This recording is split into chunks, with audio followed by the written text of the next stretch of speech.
It was an ordinary Tuesday on Kethra 9, one of the lesser-known human colonies scattered across the outer spiral of the Epsilon Verge.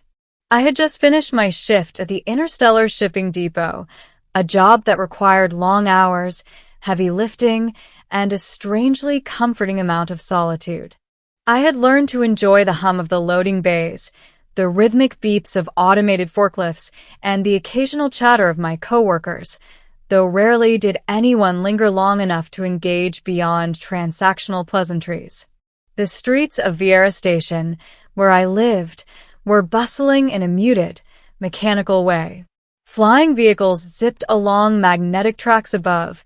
Neon signs flickered with advertisements for everything from anti-gravity skateboards to alien cuisine, and the occasional vendor shouted about the freshness of their starfruit. But it wasn't the usual chaos that caught my attention. No, it was the figure standing in the middle of the pedestrian corridor, holding a stack of flyers with a smile that was unsettlingly warm. She was unmistakably alien, tall, slender, with skin that shimmered like liquid opal under the station lights. Her eyes were a deep violet that seemed to look right through me, and her hair, if it could be called that, flowed like a silvery mist around her shoulders. What really made her stand out, though, was the flyer in her hand. "Looking for a husband?" It read in bold, elegant letters. I stopped dead. My first thought was that this had to be some kind of scam.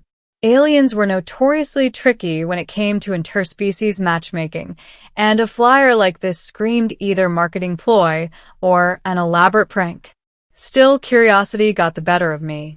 I stepped forward and took one. The alien smiled wider. "I see you've taken an interest," she said, her voice melodious, almost hypnotic. "You might be suitable." Suitable for what exactly?" I asked, trying to mask my nervousness. I had been single for years, mostly by circumstance and partly by choice, but the idea of an alien offering herself, or, apparently, offering to help me find her kind, was beyond anything I'd imagined. "Suitability is a delicate matter," she said, tilting her head slightly. "It requires alignment, compatibility, and, perhaps, a willingness to take risks." I blinked, holding the flyer in my hands. It had a holographic shimmer, displaying not only text but a rotating 3D image of a ring embedded with strange, iridescent gems. "Is this real?" I asked. "Everything I do is real," she replied cryptically, slipping the remaining flyers back into a small, sleek pouch that hung at her side. "If you wish, I can show you more." Despite the warning bells in my head, something compelled me to follow. Maybe it was curiosity, maybe it was boredom, but more likely it was the quiet, gnawing feeling that my life had been stagnant for far too long. I followed her through the station corridors, past bustling shops and glowing signs, until we reached a transport pod that hummed like a distant star. "Where are we going?" I asked, gripping the rail inside the pod. "To a place where answers are easier to find," she said, her eyes glinting with amusement. The pod lifted off without a sound, gliding through the station's central artery and into the void outside. Stars stretched past the windows, distant suns sparkling like diamonds on black velvet. After what felt like an hour but was probably only 20 minutes, the pod slowed and docked at a secluded platform. The alien led me out into a courtyard that seemed impossibly large, bordered by crystalline structures that refracted the light of nearby stars into rainbows.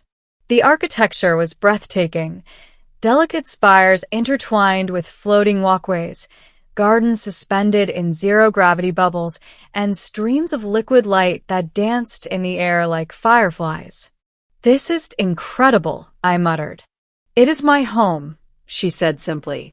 Then, in a more serious tone, she added, "And it is where you will make a choice." "A choice?" "Yes," she said, her violet eyes locking onto mine.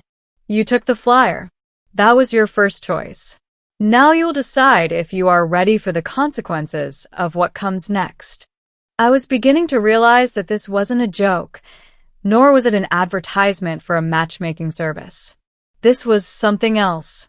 Something that had nothing to do with human customs and everything to do with hers. Consequences like what? I asked cautiously. Marriage, companionship, travel beyond your understanding, and perhaps danger. Her smile softened. I am not a typical alien of my kind. I am one of the few who dares to seek a partner among humans. But it is not without its risks. I swallowed hard. My logical mind screamed at me to run, to escape this surreal situation.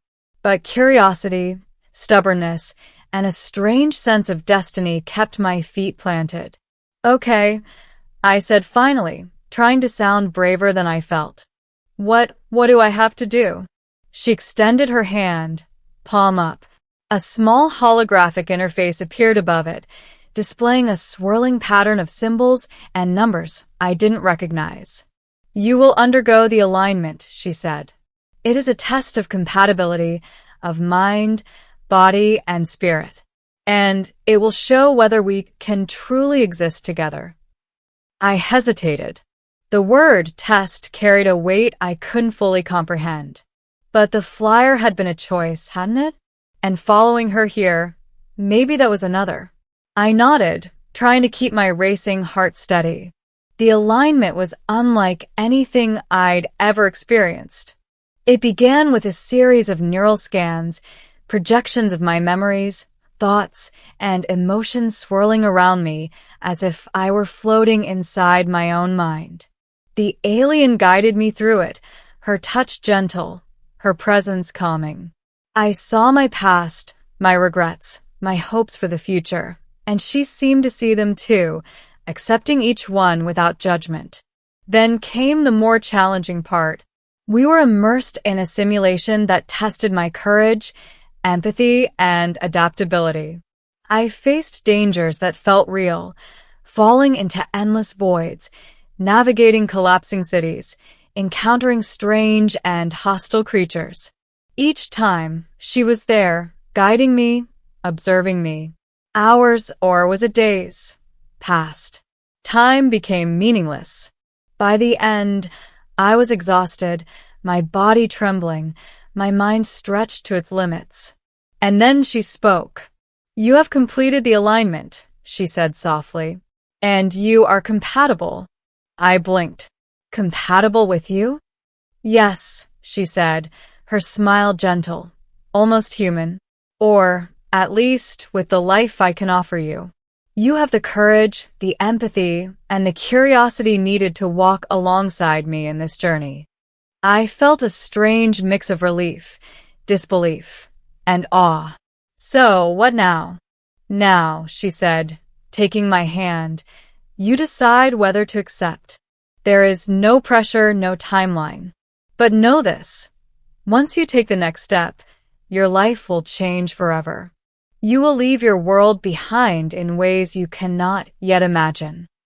I looked around at the crystalline city, at the floating gardens and streams of liquid light. I thought of my quiet, lonely apartment back on Vieira Station, of my routine life filled with predictability and safety.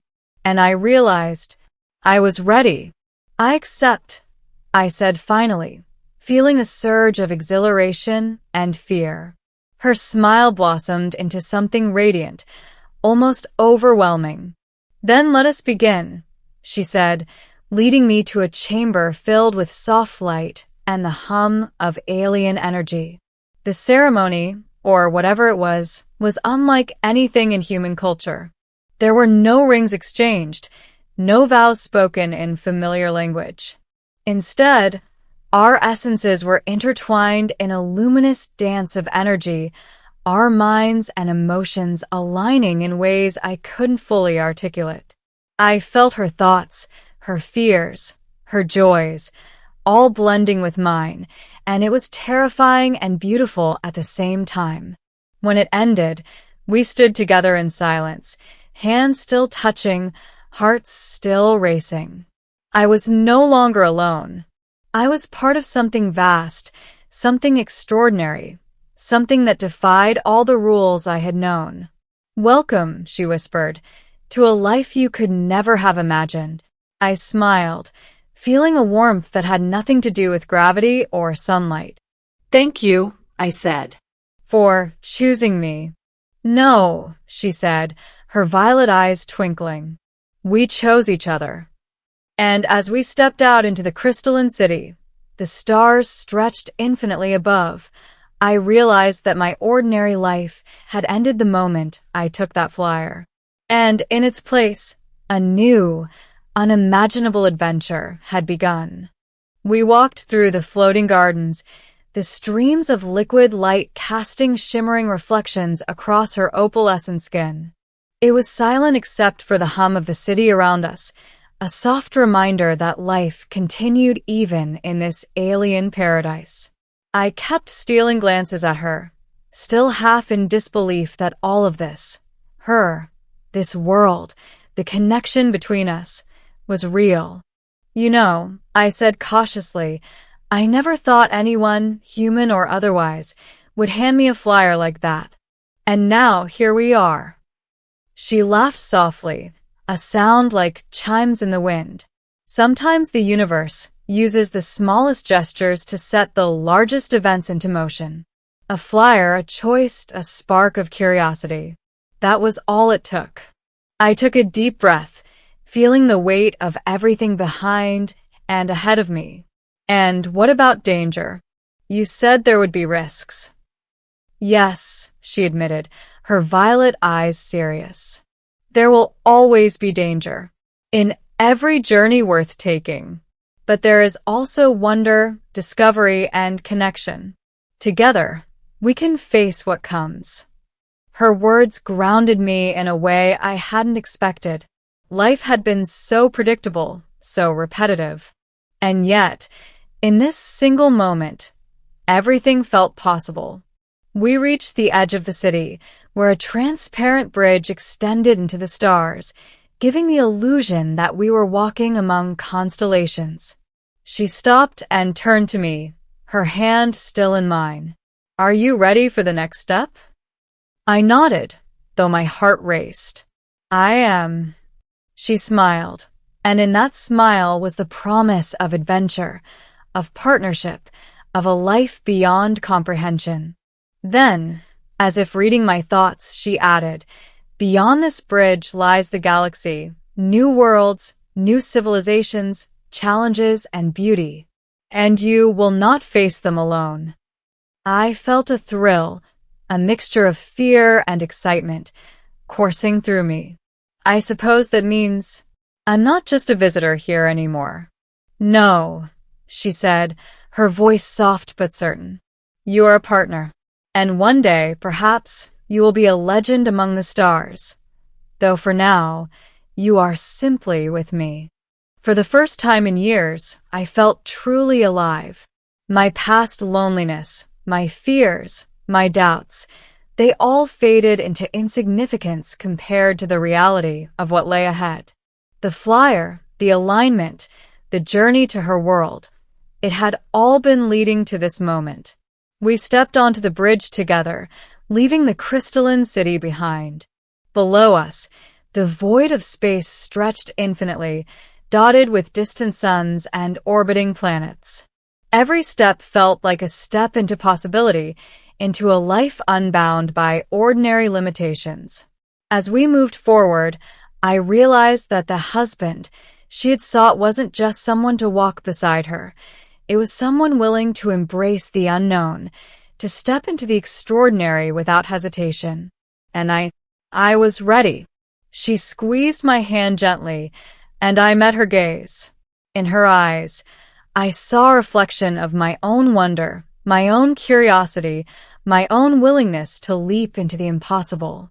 And for the first time, I understood, some choices aren't just about destiny, they're about courage, trust, and the willingness to believe in something greater than yourself.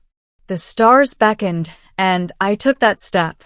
Not as a visitor, not as a bystander, but as someone who had chosen a life of wonder and a partner whose world would forever be mine. And as we disappeared into the infinite galaxy, the flyer I had taken all those hours ago seemed almost prophetic, a small, unassuming piece of paper that had changed everything. A reminder that sometimes the universe speaks in whispers and that the bravest act is simply to answer. I glanced at her one last time, her opalescent skin glowing in the starlight. She smiled, and I knew, without a doubt, that no matter what dangers or marvels awaited, this was only the beginning of a story that would span the stars. We stepped forward into the unknown together. And for the first time in my life, I knew exactly where I belonged.